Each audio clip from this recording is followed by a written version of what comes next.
desde, né, do momento em que o Christopher Tolkien publicou Os Filhos de Húrin, né, alguns anos atrás.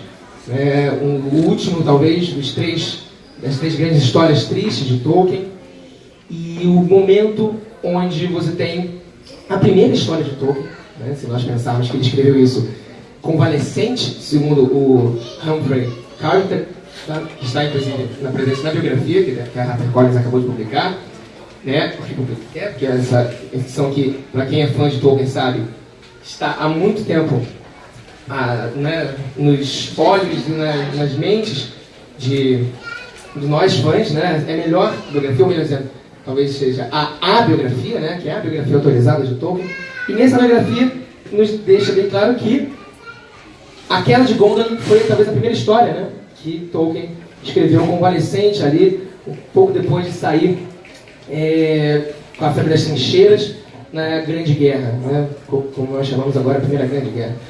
Bem, gente, nós aqui estamos empolgados com o lançamento, nós vamos abrir novamente para o bate-papo, e o mais interessante aqui é pensarmos Tolkien para além apenas do rótulo geek, sabe? Claro que Tolkien é famoso, O Senhor dos Anéis é muito famoso pelos filmes, O Hobbit, nem tanto, mas, como assim? Depois eu falo um pouco mais, mas o universo Tolkien é construído em literatura.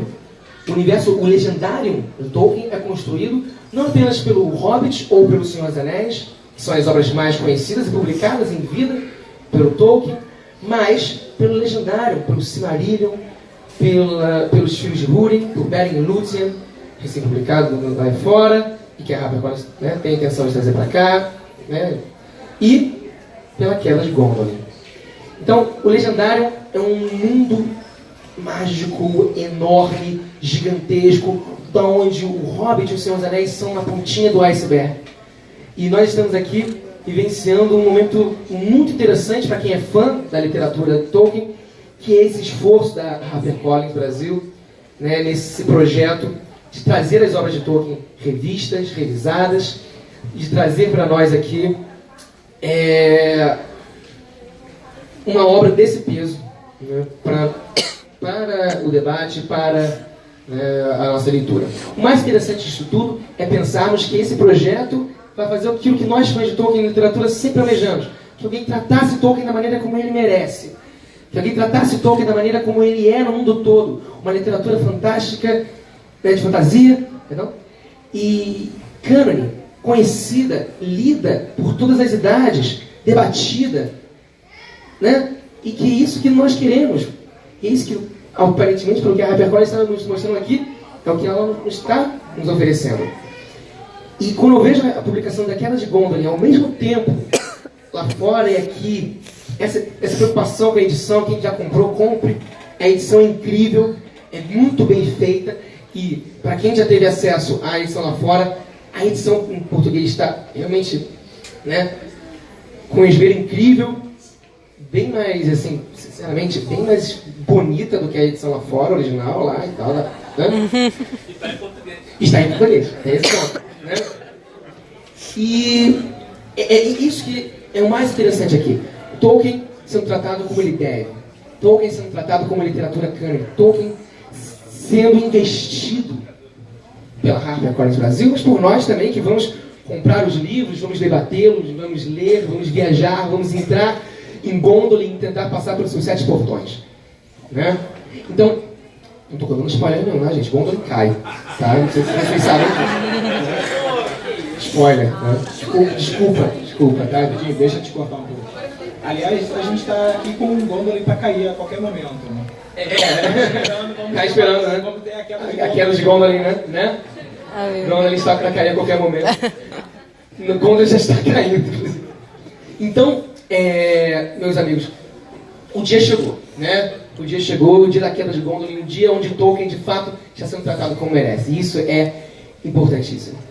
E isso nos traz uma alegria muito grande, porque não só a Queda de Gondolin ou esses livros, mas estão nos planos da HarperCollins Brasil publicar obras muito mais grandiosas nesse sentido, né? Como The History of Middle-earth, a História da Terra-média. Um livro que durante muito tempo foi negligenciado, tido como impossível de ser publicado em português, e está tendo esse esforço agora para ser publicado. Então, é um momento muito bom para ser fã de Tolkien. É um momento muito bom para viajar, para entrar na Terra-média. É um momento muito bom graças a esse esforço, né, da HarperCollins Brasil, que nós, fãs, temos que agradecer e muito. E a Queda de Gondolin, né, que está aqui presente, eu acho que é o primeiro grande passo, assim, um momento histórico, épico, que nós estamos presenciando. A última história, talvez, né, publicada e editada pelo Christopher Tolkien, filho de Tolkien, e, obviamente, ele já está bem velhinho, né, e agradecemos muito o que ele fez por Tolkien, e mais do que isso, né, é o momento, talvez, do desfecho. É interessante que o desfecho seja colocado na primeira história que Tolkien talvez escreveu. Uma história de dor, uma história de perda, né, uma história que só poderia ter sido escrita por alguém que lutou na guerra e viu seus amigos morrerem nas trincheiras. Mas também uma história do início de uma esperança também, pelo final dela. É isso que eu ia falar. Eu tenho uma esperança grande aí e o momento que coloca os homens também a parte de tudo, né? E não fica só centrado nos elfos. Marcos quer falar um pouquinho mais sobre a obra, quer falar sobre, por exemplo, o Legendário, onde encaixa, por exemplo, a Queda de Gondolin, que eu acho que muitas pessoas querem saber, precisam saber, né, mais ou menos assim. Onde o Gondolin, né, onde se encaixa isso na história, assim, por exemplo, assim. Gondolin tem um pedaço muito importante na história do Silmarillion, né, como a gente conhece pela primeira vez, descrita por Tolkien. Na verdade, escrito nos escritos do Tolkien, né, e editado pelo Christopher, o filho dele. E tem uma parte muito importante, porque eu não quero dar spoiler, esse é o problema. Bem, o mais interessante, gente, é que se vocês pegarão, eu tenho certeza que é impossível não querer sair daqui com essa cópia, na verdade. Eu falo isso com fã, mas acho que todos nós aqui temos isso. E o que esperar da Queda de Gondolin, né, como livro? Eu acho que é uma coisa que todo mundo aqui tem uma vontade grande de folhear e ver o que tem nesse livro. A Queda de Gondolin tem vários textos dentro, né? Tem uns textos que vocês já conhecem, né, de contos inacabados, tem textos relacionados ao próprio Silmarillion, mas para quem leu o Silmarillion sabe que a Queda de Gondolin passa muito rápido. É isso que eu ia falar, é um capítulo só, é muito rápido, e eu acho que esse livro vai trazer detalhes maiores sobre a cidade, sobre as pessoas que moravam em Gondolin, e até mesmo como ela caiu. Exato, porque nesse livro você tem traduzido partes importantes que estão presentes apenas no segundo, no volume do History of Middle-earth, que é o segundo livro do Lost Tales, onde você tem uma grande parte falando sobre a Queda de Gondolin, onde você tem ali o texto inicial. Na verdade, o texto original da Queda de Gondolin, ele foi escrito por Tolkien a lápis, né, ainda quando ele estava convalescente, anos depois datilografado, e passando a caneta, depois datilografado, e uma ideia ou outra costurada, e depois de anos, né, colocado no History of Middle-earth, hoje, depois do esforço do Christopher Tolkien, organizado de maneira coerente, com várias outras narrativas, para que nós pudermos fechar esse quadro das três grandes histórias do Legendário, né, com os Filhos de Húrin, com Beren e Lúthien e com a Queda de Gondolin. E isso é muito importante, como eu falei, para nós, não só porque temos acesso a isso, é a primeira vez que nós temos parte desses textos de Tolkien traduzidos, textos que estão no History of Middle-earth, e também para que nós consigamos iniciar um momento de trabalho com essas leituras rumo ao que nós queremos olhar Tolkien, que é como um autor canônico, um autor que não é só preso ao que a cinematografia colocou. É claro que nós adoramos os filmes, né? Quem sou eu para falar do que Peter Jackson fez? Nos levou direto para dentro da Terra-média. Mas é interessante nós sairmos dessa questão geek. Nada contra geeks, tá? Mas geek no sentido mais superficial do termo, e mergulharmos no legendário literário mesmo. Isso é mais interessante, né? E nós, fãs de Tolkien, sabemos que Tolkien os filmes são muito lindos, são maravilhosos, mas são a ponta do iceberg. O mundo está à frente, né? Então, basta abrirmos o livro. Fechar uma ideia, por favor? Você falou aí da importância da literatura, ela mergulhar por mundo afora e sair do geek. Isso, cara, isso é muito importante porque a gente está vendo aqui, eu até queria fazer o favor de sair da frente, pra vocês verem. Você olhando assim, independente de quem é o autor ou de qual é o título, é uma gravura interessante, porque é a queda de uma cidade que aqui não parece nem um pouco que vai cair, porque parece uma super cidade, parece que está tudo certinho e tem uma visão aqui que até me assemelha nessa visão de tipo, cara, que coisa grandiosa que está a caminho. A pessoa que abre o livro vai se deparar com uma coisa grandiosa. E aí você descobre que o conteúdo ali dentro é o mesmo cara capaz de fazer Senhor dos Anéis, Hobbit, entre outros contos, é maravilhoso. Só a capa já venderia. Mas aí quando você vê que o conteúdo lá dentro é gigantesco, é profundo, é contemporâneo, independente da data que foi escrita, ela ultrapassa a barreira do geek, a barreira da literatura, ela chega a ser a barreira do humano. Chega no humano. Sim, essa é a grande profundidade de Tolkien. Você lê Senhor dos Anéis, por exemplo, e dado momento Gandalf fala algo que não toca só nos ouvidos do Frodo, mas toca no nosso coração, né? Vai dentro. E nós levamos isso para a nossa vida, nós pensamos, repensamos, debatemos. Em vários momentos nós podemos pensar. Eu acho que a fantasia tem esse poder. Falar de coisas que às vezes um realismo mais histórico, e falo isso porque também sou historiador, né? Tá? Não, às vezes não é muito duramente, não tem talvez o tato necessário para se falar. A fantasia chega lá, e essa contemporaneidade do Tolkien. Não só isso também, né?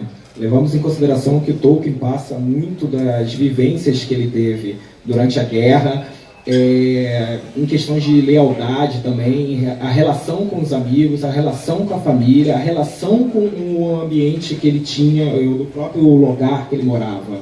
Entendeu? Tudo isso é passado para os livros dele e você absorve muito essas questões. Você vai percebendo ao longo de qualquer livro que você vai lendo assim, do Tolkien, você vai percebendo todos esses detalhes e você vai se emocionando e você vai se entrando junto, acompanhando, querendo vivenciar aquilo também.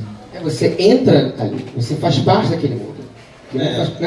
As obras do Tolkien, elas se destacam justamente porque você consegue ver ele falando intimamente com o leitor através dos personagens. Né? Você vê pelos conselhos que ele dá para o Frodo, você vê a relação do Frodo junto com o Gollum, o Sméagol, né? Que não é uma relação de pena, mas ele tentando compreender aquela criatura tão complexa. Você vê isso durante... Sim, não é pena, é compaixão. Né? É empatia, ele saber o que o outro está sentindo, como ele chegou àquilo. Né? Você vê isso durante a escalada de Cirith Ungol, quando o Gollum observa os dois hobbits dormindo e ele percebe que um dia ele já foi aquela criatura inocente, aquela criatura livre de coisas ruins e que agora ele se lamenta. Né? Então você vê tudo isso dele trabalhando num personagem e você se identifica com isso. Então é importante porque ele não é uma mensagem direta, né? Não é uma mensagem que é jogada na sua cara, mas que você consegue se espelhar só de você ler aquilo no personagem. Aliás, vários personagens vários personagens passam por um processo de amadurecimento, de próprio conhecimento. Começa pelo próprio Hobbit, no Bilbo. A própria companhia dos anões também sofre essas mudanças. E também tem no Senhor dos Anéis, a própria comitiva do Anel passa por toda uma mudança de amadurecimento. E que você não percebe até o momento que chega no final. Exatamente. E tudo isso basta você sair pela porta. A partir do momento que você pisa na estrada, o mundo, né, vai te trazer essa jornada, né, esse caminho, esse percurso. E esse percurso fantástico, literalmente fantástico, né, que muda não só os hobbits, mas muda a nós que embarcamos ali na primeira página. Né? E isso é muito emblemático das obras de Tolkien, o caminho, né, os perigos que estão no caminho. você pega o Hobbit, você pega o Senhor dos Anéis, você pega algum dos contos do Silmarillion, o caminho é o mais importante. E o caminho é o que te faz, de fato, se transformar. Pro bem ou pro mal. Né? Para a glória, para ser coroado o rei, né, de Gondor e dos homens, ou para descobrir por meio da traição o caminho secreto, que vai levar à ruína. Não foi spoiler. Okay? Tá escrito. Né? Então, eu acho que isso é muito interessante. E eu gostaria muito de abrir, eu acho que para vocês aqui, é um bate-papo, então eu gostaria de abrir o microfone para todos vocês aqui com a seguinte pergunta inicialmente. Né? Primeiro, respondendo inclusive a sua pergunta, né? E... Oi?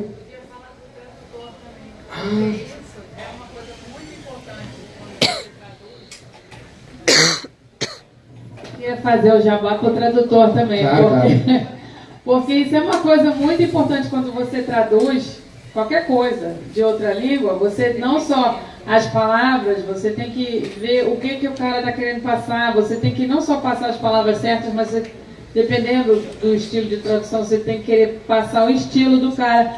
E o tradutor dessa obra, o Reinaldo, ele é um profundo conhecedor, ele inclusive é jornalista, então quer dizer, é um cara que trabalha com palavra, ele tem vários livros lançados, inclusive tem um muito maneiro sobre a pré-história do Brasil, que eu recomendo. Não, é muito agradável de se ler, ele escreve muito fluido.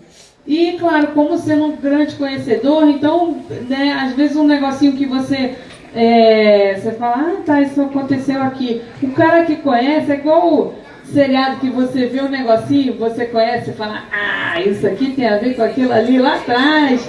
Né? Você vê as coisas de um jeito mais, as referências, e você tem uma visão mais completa, mais ampla, né? Uma sensibilidade maior. Então, além, obviamente, da obra ser do Tolkien pai e Tolkien filho, a tradução, eu imagino que tenha sido também caprichada. Sim, inclusive a tradução... pode passar o microfone, inclusive, quem quiser falar mais? Bernardo? Ok. A tradução tem vários debates, né? Inclusive, com relação a termos que modificaram, palavras que já estavam, né, em outras traduções. Orcs, por exemplo, né, que tem uma modificação. Algumas outras palavras também se modificaram, termos. A própria narrativa, né, se aproximando de algo mais bíblico, por assim dizer, né, algo mais solene. Por quê, né? Épico. Né? E sim, tem várias questões relacionadas a mudança de nomes. E isso é um trabalho do tradutor. E o Reinaldo tem feito um trabalho nos últimos meses, né? Inclusive ele vem partilhando às vezes alguns dilemas dele, né, na internet e tudo mais. Nós vemos que traduzir Tolkien não é fácil, né? Definitivamente não é fácil. Bernardo, por favor. A gente está numa noite de muitos simbolismos hoje. O lançamento desse livro tem muitos simbolismos. Me vem dois na minha cabeça agora. O primeiro é o que a Bettina falou, da tradução desse livro pelo Reinaldo. O Reinaldo é um cara que ele conhece Tolkien aqui no Brasil, um dos primeiros, né, a conhecer Tolkien aqui no Brasil. Eu conheci quando eu era adolescente, no final dos anos 90. Era também o começo da internet no Brasil. Aí eu era fascinado pelo Senhor dos Anéis. Eu fiquei procurando tudo de Senhor dos Anéis que tinha em português. E uma das primeiras coisas que eu encontrei foi entre listas de discussões e depois eu conheci o Reinaldo pela internet, em lista de discussão por e-mail, uma coisa que hoje em dia é jurássico, né? E depois um site que surgiu, primeiro chamava Calaquens, depois a Valinor. E os tradutores da HarperCollins no Brasil são o Reinaldo, o Tyrion é o nome do Gabriel Oliva Brum, na Valinor, o nick dele, e o Ronald Kirmsey, que é um cara que também, ele já está nesse meio aqui no Brasil, ele é inglês, ele está nesse meio aqui no Brasil desde os anos 70, 80, salvo a memória. Então, ter o Reinaldo, o nick dele é o Ibrahim, como tradutor de Tolkien no Brasil, tem esse simbolismo muito grande, que é ver os fãs de Senhor dos Anéis chegando a esse ponto, né? O Reinaldo tem mestrado e doutorado em Tolkien, aqui pela USP, salvo engano. E é muito legal ver que o fandom de Tolkien, que foi formado nos anos 80 e 90, foi amadurecendo, foi fazendo carreira acadêmica, carreira profissional, e agora são os tradutores dos maiores trabalhos de Tolkien no Brasil, né? Isso é muito legal para a gente ver. E o Reinaldo, ele é um dos fundadores do Conselho Branco, né? Nós estamos aqui, você, estamos aqui pela Toca Rio de Janeiro, que é a sede regional do Conselho Branco, que é a Sociedade Tolkien do Brasil. E tem essa carga simbólica muito grande que eu vejo. E uma outra que me chama muita atenção é ver Queda de Gondolin. É o primeiro livro que a HarperCollins está lançando, obra de Tolkien, né, nesse momento, como tradutora no Brasil, como editora no Brasil do Tolkien. Ao mesmo tempo, é o último livro que está sendo lançado, editado pelo Christopher Tolkien em vida. Ele declarou que esse é o último livro que ele lança do pai dele. Tem essa questão simbólica muito grande. Eu fico imaginando o quanto que a gente deve para esse velhinho. Ele está hoje com 94 anos, o Christopher Tolkien. O trabalho hercúleo que ele teve de editar os trabalhos do pai.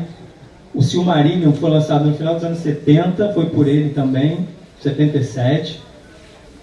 E desde então, são 12 livros de History of Middle-earth, são contos inacabados. Teve agora essa trilogia que eu imagino a realização que esse senhorzinho está tendo de lançar. Primeiro com Os Filhos de Húrin, depois Beren e Lúthien, agora Queda de Gondolin. O imenso prazer, a imensa satisfação que esse senhorzinho de agora 94 anos está tendo de lançar a Queda de Gondolin, né? Essa trilogia final, né? São as principais histórias de Silmarillion que ele lança, e agora eu sinto que na cabeça dele ele deve estar pensando que ele pode morrer tranquilo, porque ele terminou de certa forma o trabalho do pai. O pai que ele morreu deixando o trabalho da vida dele inacabado. Ele lançou O Senhor dos Anéis, mas ele não lançou o Silmarillion, que era o verdadeiro trabalho da vida dele. E era um trabalho que, se me permitem viajar um pouquinho, talvez o Tolkien nunca tivesse terminado, porque ele tinha essa mania de sempre burilar, sempre procurar melhorar a história. Ele em vida talvez nunca tivesse lançado o Silmarillion. Se ele vivesse 200, 300 anos, ele talvez estivesse até hoje escrevendo, não teria terminado. Mas para nossa sorte, ele deixou tantas versões e tantos manuscritos